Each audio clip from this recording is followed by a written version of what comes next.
This has major implications for the Vancouver Canucks as their top prospect, Tom Willander, dominates in his showing in the World Juniors today, and Rick Tocchet speaks out on Pettersson and Hughes, giving an exact timeline on their injury returns. We're going to break all this down and more later on this episode. Before we start, I just want to give a huge shout out to everyone subscribed. And if you're not subscribed yet and you want to keep up to date on everything to do with the Canucks, make sure to go down and hit that subscribe button. It's completely free, and we're trying to reach 6,000 before January 1st.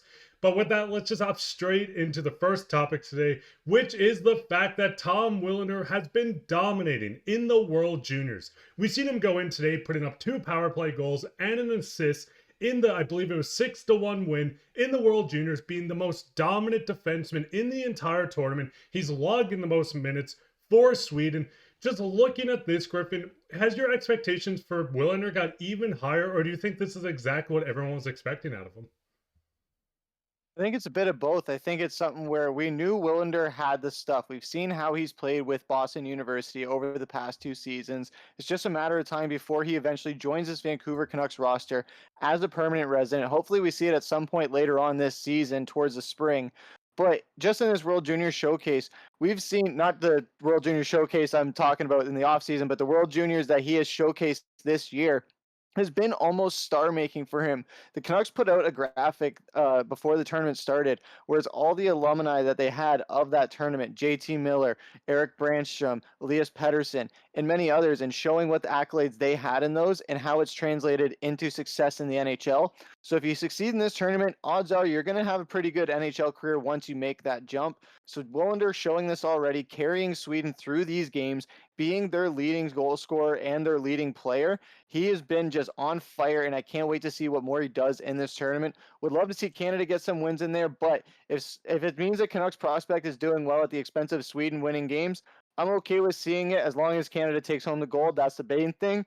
But seeing how he has played within this tournament, it's great seeing for his development and what more he has to offer as far as the Canucks are concerned. It's going to be great to see how this also carries into momentum through the rest of his NCAA season with Boston University. So I think this is going to give him a lot of confidence, not just on the NCAA stage, but also in the NHL stage once he makes that jump. And we see the biggest thing with Willander going in with Boston University with his second year. We've seen some notable names make a jump after their sophomore year. Lane Hutson of the Montreal Canadiens made the jump straight to the NHL after his sophomore year ended with Boston University. Charlie McAvoy, Matt Grizzly.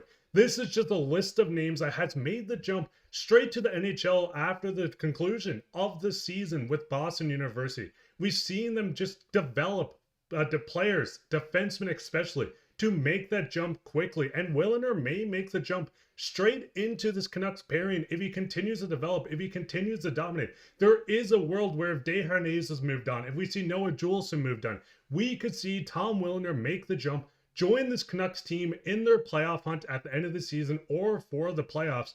There is not a realm where we don't see him join this team and come in and be a top 4 defenseman. The jump might be hard to do, especially with going straight from university into, or Boston University, straight into the playoff atmosphere. But just looking at this, Griffin, do you think we might see him in game 1 of the playoffs if the Canucks do continue to hunt for that spot? I think it's definitely a likelihood, especially considering the struggles that the Canucks have had defensively this season. We haven't really seen a real defensive fixture in this lineup aside from Hughes and Hronek. We've seen Susie and Myers even broken up this season when we thought they were a permanent fixture of a pairing heading into this season. But Eric Brandstrom has really been one of those stud guys on defense who now he's probably going to have to step up and probably be the best defenseman on the team until Quinn Hughes comes back.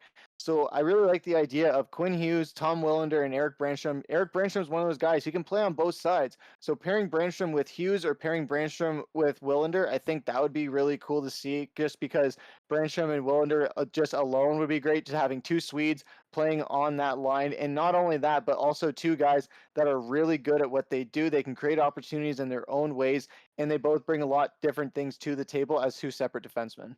And I mean, looking at this, and you alluded right into the next topic today, with Quinn out and with PD out, we did get a quote from Rick Tocchet going into the fact that PD will probably be out a week, give or take a day here or there, said Rick Tocchet. Quinn will probably be out week to week. That's the kind of update we have for them. Now, looking at this, the biggest thing is is everyone wants a trade to happen. Everyone wants the Canucks to go out, acquire a new defenseman. Yes, they have some guys in the minors, which we will touch on shortly. Yes, you have some prospects.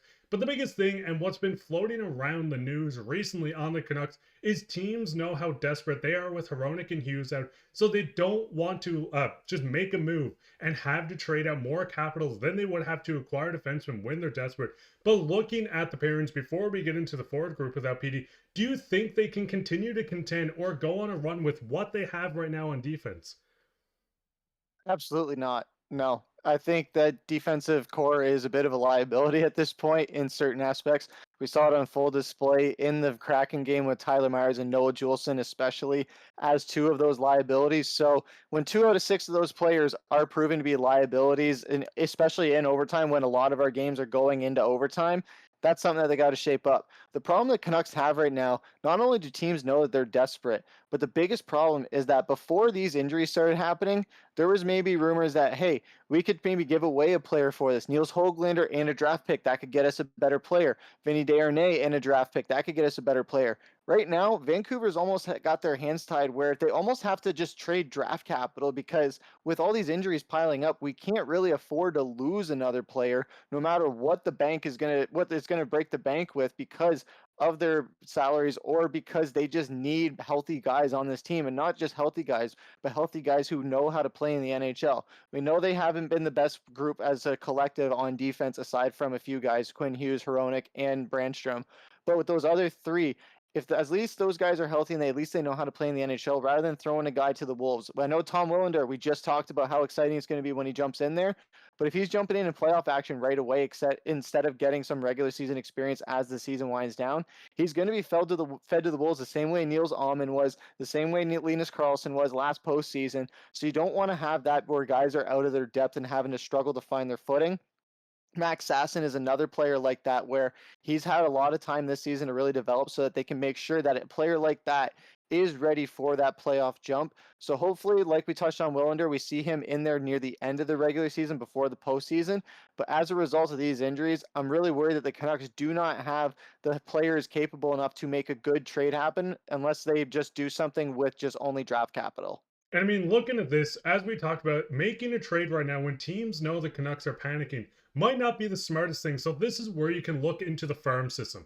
The biggest thing I would say, everyone wants DPD to succeed and join this team, but I'm not sure if there's anyone on defense, maybe Mark Freeman or someone like Jet Wu might make the jump. We've seen Sora Minio make the jump into Team Canada's roster going into tonight's game. So obviously he cannot join this team. But looking on defense, I don't think calling someone up from the AHL during this will change much up. If you need more offense, you could go and bring someone up like Mark Freeman, might add a bit more offense than someone like Desharnais. But looking at this, I think the biggest thing that we might see is maybe a call up on forward. Sorry, Jonathan Lekkerimäki comes to mind. Is there anyone else other than Jonathan Lekkerimäki or Atta Ratu that might join this team if they look to change up the forwards a bit?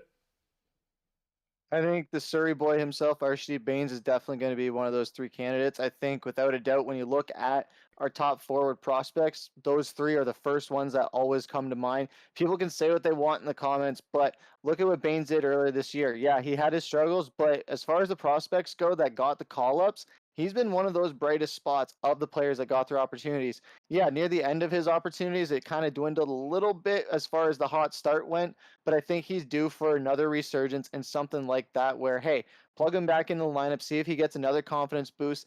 If for nothing else, at least he has more confidence to bring back to Abbotsford so that, hey, when he goes back into the NHL action, at least he has more experience, he has more confidence. That's all it's about, really, is getting these guys more confident on the NHL ice. And when we're in the middle of the season, it's better to do that in the middle of the season than later on in the season. And now is the opportunity where, hey, Canucks got to try and just stay above water, keep treading.